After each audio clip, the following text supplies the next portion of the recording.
नमस्कार ओंकारजी, तुमचं सर्व काहीमध्ये खूप खूप स्वागत आहे. Thank you so much. ग्रॅज्युएट झाल्यावर जेव्हा आपण निर्णय घेतो की नोकरी करायची की व्यवसाय, तेव्हा असे कोणते 3 गुण आवश्यक आहेत की ते माझ्यात आहेत तर मी व्यवसाय करू शकतो? ओके, सगळ्यात पहिले तर are you a problem solver? तुमच्यामध्ये ते प्रॉब्लेम सॉल्व्ह करण्याची तयारी आहे का, सगळ्यात पहिलं. दुसरं, आर यू अपॉर्च्युनिटी टेकर? कुठलाही व्यवसाय should be opportunity taker. Opportunity प्रत्येक वेळेस असते, मॅक्सिमम लोक अपॉर्च्युनिटी घेत नाहीत, सोडून देतात. आणि third, it has to be resilience, की मला अपयश येणार आहे याची तयारी ठेवून परत उभं राहण्याची, बाउन्स बॅक करण्याचा जो ॲटिट्यूड आहे तो खूप इम्पॉर्टंट आहे. हे 3 गुण जर एखाद्यामध्ये असतील तर माझ्या मते तर कुठलाही व्यक्ती चांगला व्यावसायिक होऊ शकतो. आणि अजून एक सगळ्यात महत्त्वाचा गुण मला ॲड करावा असं वाटतं, म्हणजे नेटवर्किंग. ज्याचं नेटवर्क मोठं त्याचं नेटवर्थ मोठं. सो नेटवर्किंग जर प्रॉपर असेल तर you can go on a very next level. पण जर माझ्याकडे पैसा नसेल किंवा मला घरून विरोध असेल तर अशा वेळेला मी काय करायचं? सगळ्यात आणि पहिले बऱ्याच तर घरांमध्ये असतं, मराठी घरांमध्ये. माझ्या घरात होतं, सेम प्रकार होता. सगळ्यात पहिले तर पैसा नसेल. मी एक साधं उदाहरण सांगतो. माझा एक स्टुडंट आहे, सुयोग वाळके नावाचा, अनाथ मुलगा आहे. लहानपणापासून काय म्हणतात त्याला, अनाथ आश्रमात वाढलेला आहे. पैसे नव्हते, ठीक आहे, घरातले सपोर्टचा फॅक्टर नव्हता, पण पैसे नव्हते. माझ्याकडे आला, शिकला. त्यांनी मला सांगितलं की मी तुमचा कॉन्टेंट वापरू का? म्हटलं वापर. माझा कॉन्टेंट वापरला, छोटीशी कन्सल्टिंग चालू केली. गेल्या आठवड्यात त्यांनी मला सांगितलं, सर मी महिन्याला तर 1.5 लाख रुपये कमवते. किती दिवसामध्ये? 1 वर्षामध्ये. अरे वा. म्हणजे पैसा फॅक्टर नाही आहे. मी स्वतः माझं सांगतो, मी 7,800 रुपयावरनं माझा व्यवसाय चालू केला. 7,800 रुपयावरनं एक्झॅक्ट माझ्याकडे तेवढे पैसे होते. आज माझ्या कंपनीचा टर्नओव्हर महिन्याचा वर्षाचा 30-33 करोडच्या आसपास आहे. माझ्याकडे पण सपोर्ट नव्हता आणि माझ्याकडे पैसे नव्हते, पण घरातल्यांचा सपोर्ट जो आहे, बऱ्याच वेळा काय होतं, मुलं, आई वडिलांचं कारण सिम्पल असतं की बाबा तू व्यवसाय करू नको, कारण they don't want you to fail. बाकी काय कारण नसतं आई वडिलांचं, मुलांच्या बाबतीत असेल किंवा अगदी नवऱ्याचं बायकोच्या बाबतीत असेल, किंवा तुम्हाला सेक्युअर्ड लाईफ आहे तर कशाला तुला हे सगळं करायचं, हा फॅक्टर असतो. जोपर्यंत तुम्ही स्वतःला प्रूव्ह करत नाही तोपर्यंत शक्यतो जर माहिती आहे की विरोध होणार आहे तर मग नका बोलू. आपण काय, मुलं काय करतात, खतरो के खिलाडी बनतात की नाही असं कसं तुम्ही मला सांगता व्यवसाय नाही करायचा, तुम्ही नाही सांगता व्यवसाय करून दाखवणार. मग कधीही जर 2 बाजू तुम्ही पुश करायला लागला तर एकाच जागी राहणार आहेत. You have to work together. मग नाही ॲक्सेप्ट करत आहेत ना, त्यांना 1 वर्ष मागा, 6 महिने मागा की I want some time to prove.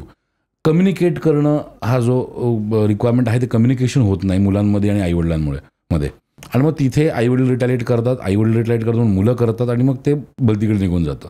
So पैसे नसतील तर आज असं जर कोण बोलत असेल की माझ्याकडे पैसे नाहीत म्हणून व्यवसाय नाही करत आहे, तर तो मूर्ख बनवतोय. त्या माणसाला स्वतःला व्यवसाय नाही करायचा आहे.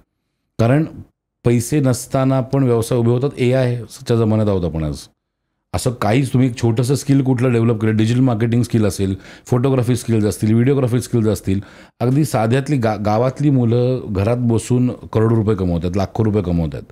ही अशी अनेक उदाहरणं आहेत. किंवा अगदी माझ्याकडे एक महिला होत्या, आहेत म्हणजे रुपाली घाडगे नावाच्या, धनगर समाजातले आहेत. त्यांनी मला सांगितलं मला व्यवसाय करायचा आहे, पण मला तर एक्सपोर्टसाठी माझ्याकडे तेवढं भांडवल नाही. म्हटलं लोकलमध्ये चालू करा. म्हटलं काय विकाल? त्यांनी विचार करत काय करू. मी म्हटलं तुम्ही धनगर समाजातले आहात, तुमच्या समाजाची सगळ्यात मोठी USP आहे. तिला काय? म्हटलं घोंगडी. म्हटलं घोंगडी सेल्स चालू करा.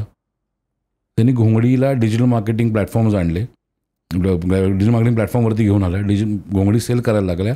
आज ऑन ॲन ॲव्हरेज 40-50 हजार रुपये महिन्याला चालू झालेत कमवायला.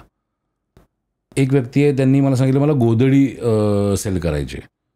त्यांना म्हटलं त्याला ब्रँडिंग प्रॉपर करा, आजीची गोदडी या नावाने ब्रँडिंग प्रॉपर करून त्याची स्टोरी क्रिएट करा, सेल करा. कमलताई परदेसी नावाच्या एक महिला होत्या, दौंडमध्ये राहणाऱ्या. त्यांचा मसाल्याचा छोटासा हे होतं, कांडप होतं. तर त्यांनी आमचं बोलणं चालू होतं काय करता येईल. म्हटलं ताई तुम्ही अशिक्षित आहात. ती बाई आय थिंक 5वी नापास होती आणि त्या बाईने त्या एका गावामधले 150 महिलांना रोजगार दिला होता. आणि ही स्टोरी मला स्ट्रॉंग वाटली. मी त्यांना म्हटलं तुमची स्टोरी सेल करा, मसाले विकू नका, सेल युअर स्टोरी. त्यांनी काय केलं, त्यांच्या पॅकेजिंगवरती मागे त्यांचा एक छोटासा फोटो पदर घेतलेला आणि त्याच्यावरती त्यांची स्टोरी त्यांनी लिहिली.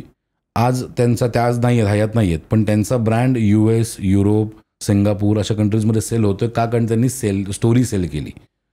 आपल्याकडे व्यवसाय चालू करत असताना लोक विचार करतात काय, किंवा हा कपडा विकतोय, याच्याकडे BMW आहे, मग मी पण कपडाच विकेन आणि माझी मर्सिडीज घेईन. लोक वेगळा पर्स्पेक्टिव्ह बघत नाही व्यवसायाकडे. किंवा एखादी गोष्ट सेलिंग करण्याची जी स्टोरी टेलिंग लागते ती वेगळ्या पद्धतीने बघितली जात नाही किंवा केली जात नाही. जर तुम्ही मला माहिती, if you tell me to sell the cup विकायला नॉर्मल पद्धतीने पण विकला जाऊ शकतो आणि वेगळी त्याची स्टोरी क्रिएट करून पण विकला जाऊ शकतो. So what story you create is important while you selling. आणि सगळ्यात महत्त्वाचं सेल्स आणि मार्केटिंगचे स्किल्स डेव्हलप करणं. आज व्यवसायामध्ये फक्त सेल्स डिपार्टमेंट हा एकमेव डिपार्टमेंट आहे जो तुमचं बॅलन्स शीट क्रेडिटमध्ये आणतो. बाकी सगळे डिपार्टमेंट डेबिटमध्ये घेऊन जातात. So you need to work on that. पण आपल्याकडे अनफॉर्च्युनेटली सेल्सला टॅबू मानला जातो. म्हणजे असं आपण मस्करीत वाढतो मार्केटिंग करतोय, पण शिवी दिल्यासारखं बोलतो तो मार्केटिंग करतोय, विच इज बॅड. जो आजच्या तारखेला हायेस्ट पेईंग जॉब जगातला कुठला असतो तो सेल्सचा आहे. ज्याला सेल्स करता येतो तो कधी उपाशी राहू शकत नाही. पण लोक सेल्स करायला लाजतात, सेल्स करायला घाबरतात. So that needs to be worked on. Selling skills ज्यांनी आत्मसात केले तो कधीच उपाशी नाही राहू शकत. You can sell anything. मला जर हा कप विकता आला तर मी माईक पण विकू शकतो, माईक विकता आला तर मी उद्या गाडी पण विकू शकतो, उद्या फरारी पण विकू शकतो. I just need to understand what I need to sell and to whom. ही क्लिप शेवटपर्यंत बघितल्याबद्दल खूप खूप धन्यवाद. संपूर्ण एपिसोड बघण्यासाठी खाली दिलेल्या लिंकवर क्लिक करा आणि सर्व काही चॅनलला सबस्क्राईब करायला विसरू नका.